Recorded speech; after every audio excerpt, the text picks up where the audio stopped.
Paz para todos, seja muito bem-vindo aqui ao canal. Estou falando aqui a sequência da história de Davi. Também estou falando sobre o livro de Gênesis e quero convidar você a participar desse estudo. Eu acho que está abençoando muita gente, tenho certeza que também vai abençoar você. Mas, ao falar sobre o livro de 2 Samuel, que trata da história de Davi, na última vez que eu falei sobre isso, nós constatamos e vimos um momento muito terrível na vida de Davi, que foi o momento em que ele testemunha, né, a morte do seu filho mais velho, Amnon. Ele morre de uma forma trágica na mão do seu outro filho, que é Absalão. Tudo isso porque Amnon, ele violenta a irmã de Absalão, porque todos aqui são irmãos por parte de pai. Porém, por parte de mãe, é Absalão e Tamar. São filhos do mesmo pai e da mesma mãe. Já Amnon é filho de outra mulher. E aí, então, Amnon, ele violenta Tamar e Davi fica furioso, porém ele não faz nada. E o fato de ele não fazer nada gera uma consequência terrível, que é essa que aprendemos, né, no vídeo passado, que eu digo no vídeo passado, o que eu quero dizer é que no vídeo da sequência da história de Davi. Então, o que acontece? Aí Absalão foge, né? Só que ele não foge para um lugar ele não foge para um local onde ele não pode ser visto, porque na verdade ele vai simplesmente para a casa do avô, né? Ele foge para uma cidade onde o avô mora, ela é fácil localizar, ela é fácil acertar as contas com ele. Porém, você vê também aqui que não é Davi que pune Absalão, na verdade é Absalão que foge. Na verdade, Davi não faz absolutamente nada. Só que Davi ele fica muito sentido com a morte de Amnon. Por quê? Porque naquela época, o filho mais velho ele tinha uma importância muito grande. E ainda mais sendo rei, porque estávamos falando aqui da dinastia, estamos falando aqui da sequência do reinado, que claramente passa para o filho mais velho, né? Então, havia todo esse histórico. Então, a dor de ele ter perdido um filho, com mais a dor de perder o mais velho, foi muito forte para Davi. Ele sente profundamente a perda do seu filho mais velho. Só que aqui nós temos um problema aqui, que é o problema da política. Esse é o problema aqui dessa história. O problema é um problema político. Por quê? Porque o próximo sucessor depois de Amnon seria Absalão. E logo mais na frente nós vamos entender um pouquinho mais, né? O texto faz questão de destacar isso, mas vamos para o texto, né?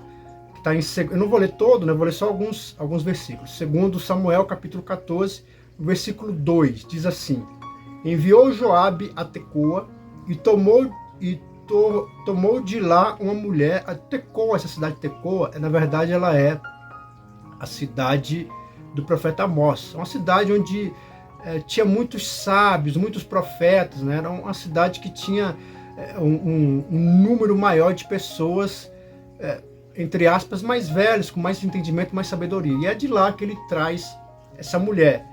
E tomou ali de lá uma mulher sábia e disse-lhe: ora, finge que está de luto, veste essas roupas de luto, e não te unjas com óleo, e sê como uma mulher que já há muitos dias está de luto por algum morto. E vai ao rei, e presta atenção, fala-lhe conforme estas palavras. E Joabe lhe pôs as palavras na boca. Então, por que é importante essa observação aqui que o texto traz? Porque essa história ela vai mostrar um motivo político. É justamente o motivo político aqui que faz com que Joabe tenta reverter essa situação. Porque qual que é a história que a mulher vai contar aqui? A história que a mulher... Primeiro, Joabe, ele tem uma ideia. Qual que é a ideia? Porque anteriormente, né, uns anos atrás, Davi ele ficou muito tocado, muito sensibilizado com a parábola que Natan faz. O profeta Natan faz. Aquilo mexeu demais com Davi. Então, o que acontece? Joabe tem a mesma ideia. Já que esse negócio de parábola mexe tanto com o rei, então eu vou chamar uma mulher e vou também fazer com que ela fale uma parábola. Mas é claro que essa parábola aqui, ela nasce da mente de Joabe, que na verdade é um dos maiorais de Davi, né? Do exército de Davi, é um dos maiorais. Então, nasce dele. Quando foi o profeta Natan, foi Deus que falou. Então aqui você vai ver a diferença. Mas qual que é a história? A história é o seguinte: na verdade, essa mulher, ela diz que ela teve 2 filhos, né? Só que o filho mais velho matou o filho mais novo. E ela está muito preocupada com o vingador de sangue, né? Porque o vingador de sangue podia matar. Nós estamos falando aqui vigorava aqui a lei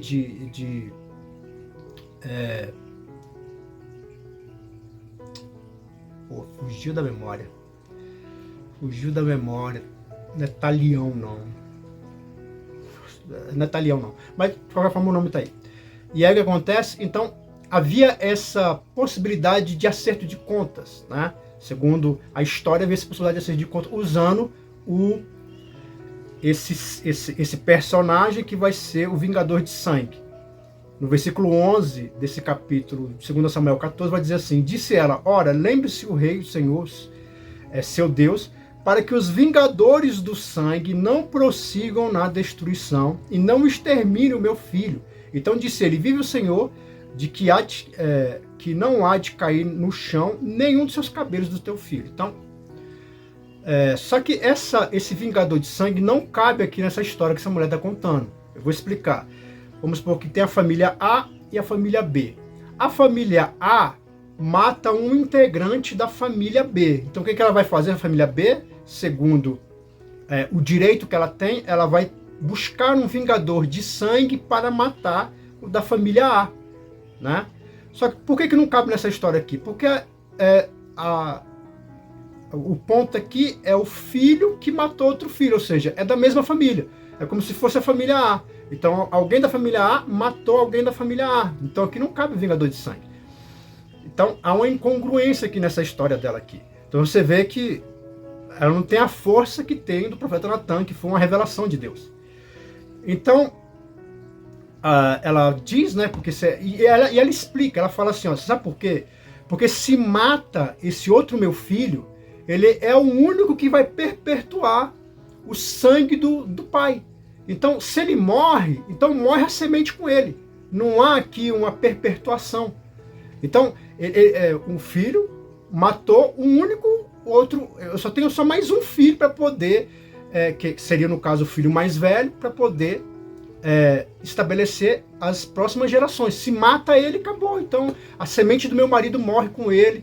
Naquela cultura, naquela visão, era algo extremamente importante que isso acontecesse. Então, lembrando que essa história foi Joabe que contou, colocou na boca dela. Então aqui logo você já tem o entendimento que se trata aqui de algo político. Joabe estava em mente que quando Aminon morre, quem tem que assumir agora o trono tem que ser Absalão. Então depois que ela conta essa história, é claro que Davi percebe, né, uma história até mal contada, ele percebe de que se trata e fala, olha, eu quero que você me fale, né? Deixa eu ver se eu anotei aqui.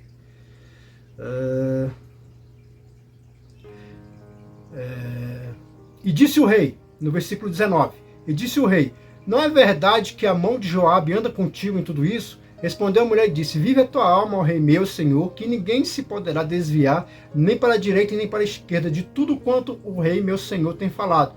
Porque Joabe, teu servo, é quem me deu a ordem, e foi ele que pôs na boca da tua serva todas essas palavras. Então logo ele entende, né, que era Joabe que estava por trás disso. Até porque no versículo 1 ele vai dizer que Joabe percebe. Olha que interessante. E conhecendo, pois, Joabe, filho de Zeruia, que o coração do rei estava inclinado para Absalão. Então ele percebeu que o rei estava com saudades do seu filho, né? Então por isso que ele faz toda essa armação para conquistar o coração de Davi, para que Davi possa trazer Absalão, que ele vai ser o próximo rei. E olha que coisa interessante no versículo 25. Não havia, porém, em todo Israel homem tão belo e tão aprazível como Absalão, desde a ponta do pé até a cabeça, não havia nele defeito algum. Então aqui está expressando aqui uma beleza, né? Nossa, esse Absalão era lindo demais. E ele fala aqui que ele era aprazível. O que é uma pessoa aprazível? É uma pessoa que quando ela chega, ela é muito comunicativa, ela é uma pessoa doce, ela ganha todo mundo com as palavras, é uma pessoa que dá prazer em ficar perto dessa pessoa, né? O contrário são aquelas pessoas mais caladas, mais introvertidas, né? Porque nós estamos falando de um homem completamente extrovertido. outro detalhe, e no versículo 26, e quando tosquiava sua cabeça, e sucedia que no fim de cada ano a tosquiava, porque muito lhe pesava, e por isso a tosquiava. Pesava o cabelo na sua cabeça 200 ciclos segundo o peso real, quase 3 quilos. Então era um cabelo muito bem tratado, gigante, volumoso, e isso causava mais olhar, né, mais visão. E ele encerra dizendo, antes de ler isso aqui, então deixa eu fazer esse comentário aqui. Então, por que ele faz questão de deixar isso claro aqui? Porque nós estamos falando aqui da sucessão de um rei. Então aqui está deixando claro o quanto que ele era imponente, a presença dele era forte, um cara bonito, um cara que é aprazível, ou seja, ele tinha uma fala maravilhosa, era muito bem articulado. Então isso mostra que dos filhos de Davi, ele seria o melhor rei. Segundo a linhagem, era Aminon, mas Aminon morreu. Então, o próximo alvo tem que ser Absalão, porque ele é um cara articulado. E no próximo vídeo, quando a gente tratar desse assunto aqui, você vai ver que realmente você vai ver o que ele faz, esse Absalão. Então, chama a atenção para isso aqui, de fato, ele era o próximo rei da sucessão e ele era ideal para assumir o reino. Tal era sua força, sua presença. Que aqui é um contraste com Cristo, né? Que existem textos que falam que Jesus, tá aqui o texto, né? Que fala que Jesus era aquele a qual as pessoas desviavam o olhar. Quando é que você desvia um olhar de uma pessoa? É quando uma pessoa ela não tem uma presença muito agradável, né? A pessoa, ela, sei lá, por exemplo, tem pessoas que têm altas posições, ela vai se sentir desconfortável com a pessoa, com um mendigo, por exemplo. Só um exemplo aqui que eu estou querendo dar. Então quer dizer que mas tem pessoas que elas não têm presença, você quer uma certa distância. Você quer uma certa distância. É isso que o texto está dizendo aqui. Jesus, ele é de gentil aspecto. Ou seja, não havia nada nele, nada belo, nada que chamasse atenção em Jesus. Jesus não tinha nada que chamasse atenção. E tem pessoas que elas têm um brilho próprio, né? Elas chamam a atenção onde elas passam, né? E os nossos olhares vai para ela, não tem jeito, né? Nós somos seres sociais. Então quando você encontra uma pessoa que se destaca, que ela é muito vívida, feliz, alegre, a gente se inclina mais para essa pessoa, menos para aquela que é mais introvertida, mais meio que apagada, entre aspas. A gente tem uma certa maneira de se afastar. Claro que tudo isso pode mudar quando a pessoa abre a boca, né? Quando a pessoa abre a boca e ela mostra o que tem dentro dela, muitas vezes o quadro se reverte. Porém, não é interessante esse contraste, né? E aqui tem outro detalhe que eu acho interessante, que no versículo 27 diz assim: também nasceram a Absalão 3 filhos e uma filha, cujo nome era Tamar, e essa era a mulher formosa à vista. Então, preste atenção. Aqui fala que ele teve 3 filhos. Porém, no capítulo 18, lá na frente, vai falar que Absalão morreu sem filhos. Por quê? Porque provavelmente todas essas crianças aqui morreram, né? Fala aqui que a filha dele, e esta era uma mulher formosa à vista. Isso quer dizer que ela morreu na sua juventude, né? Sei lá, 17, 16, 15 anos, ela morre na sua plena juventude, e os outros filhos com certeza morreram menores de idade. Então, mas o que a gente entende por isso aqui, né? A gente entende isso aqui porque por causa da política, Davi comete um outro erro grave, que é não punir Absalão. Ele não pune Aminon por aquilo que ele tinha feito com Tamar, e agora também ele não pune Absalão. Absalão é que foge, mesmo assim ele fugindo, ele foge para a casa do avô. Estava pertinho, era fácil localizar ele. Mas ele não pune Absalão de forma alguma, e por causa da política, ele aceita Absalão. No primeiro momento ele fala: Absalão pode vir, mas ele não vai vir na minha presença. Tanto a Bíblia fala que ele vai ficar 2 anos em Jerusalém sem ver a presença do rei. Tá? Uma meia punição, mas isso não é suficiente. Isso não é suficiente. Então o Absalão aqui não é punido. Segundo as leis de Israel, ele teria que ser punido. E por ele não ter punido Aminon, teve uma consequência terrível, e agora ele faz a mesma coisa. Ele não pune Davi, ele vai ter uma consequência terrível. Isso fala muito comigo e com você, quando a gente não aprende as lições que a gente devia aprender. Tantas coisas acontecem na nossa vida que a gente deveria aprender, deveria não cometer os mesmos erros, mas a gente vai lá e comete os mesmos erros. Age da mesma forma, busca aquela pessoa que te deu o mesmo problema, não aprende nunca. E aí as consequências sempre vêm. A segunda coisa que a gente aprende com isso aqui é que a política foi mais importante do que a punição. Quantas vezes a gente não faz isso também, né? Quantas vezes por causa do dinheiro, a gente é seduzido pelo dinheiro, que o dinheiro cala mais alto no meu coração do que qualquer outra coisa. Então, eu traio, eu causo prejuízo ao próximo, porque o mais importante é o dinheiro. Uma história muito atual, né? Você deve ter visto e falado, daquela estudante que pegou todo o dinheiro que estavam juntando para fazer a festa de formatura, ela pega todo o dinheiro e rouba. Quer dizer, isso foi mais importante do que qualquer coisa. Ao pegar um dinheiro, cegou ela de tal forma que aquilo passou a ser mais importante, não importa mais nada. E aqui nós temos um problema. Quando você, por exemplo, é movido pelas suas paixões, você tem um relacionamento forte, algo duradouro, e amor é diferente de paixão. O amor, ele não envolve medos, na verdade o amor envolve tranquilidade. Só que tem pessoas que gostam demais de se sentir apaixonada, né? Elas querem estar sempre sentindo aquele medo, aquele risco. Então, por causa da adrenalina, né? Ela prefere abraçar o amante, mesmo que seja por alguns momentos. Não importa nada, só importa eu satisfazer os meus desejos, que aqui é o ponto, né? O ponto aqui de Joabe é satisfazer o desejo dele político. O ponto de Absalão, satisfazer o desejo dele de vingança. O ponto de Aminon, os desejos eróticos. Tudo aqui para o desejo. Vale mais resolver os meus desejos do que qualquer outra coisa. Aí não importa nada, não importa nome, não importa mulher, não importa filho. Tantos faz loucuras aí, né? Larga a família para aquela mulher. De repente se arrepende. Só que aí de repente não é mais possível. Então, pensa bem, sabe? Quando você olha demais para os seus desejos e te cega a tal ponto de que você não olha mais para nada. Sempre haverá consequências. Sempre haverá consequências. E aqui um capítulo triste da história de Davi, porque vai ter uma consequência terrível para Davi. Nós vamos vê-la no próximo vídeo. E para encerrar, no versículo 33, então foi Joabe ao rei, e assim lhe disse. Então chamou Absalão, e ele se apresentou ao rei, inclinou-se sobre o seu rosto em terra, diante do rei, e o rei beijou Absalão. Eu quero encerrar com isso aqui, que eu achei tremendo. Que apesar de tudo isso, toda essa loucura, tudo isso que está tudo errado aqui, né? Tudo errado. Mas Davi, ele tem uma atitude muito nobre. Qual que é a atitude nobre? É que depois de 2 anos, o filho insistindo para tentar falar com o pai, até que ele consegue falar com o pai, e Davi vai lá e dá um beijo no seu filho. Davi estava magoado.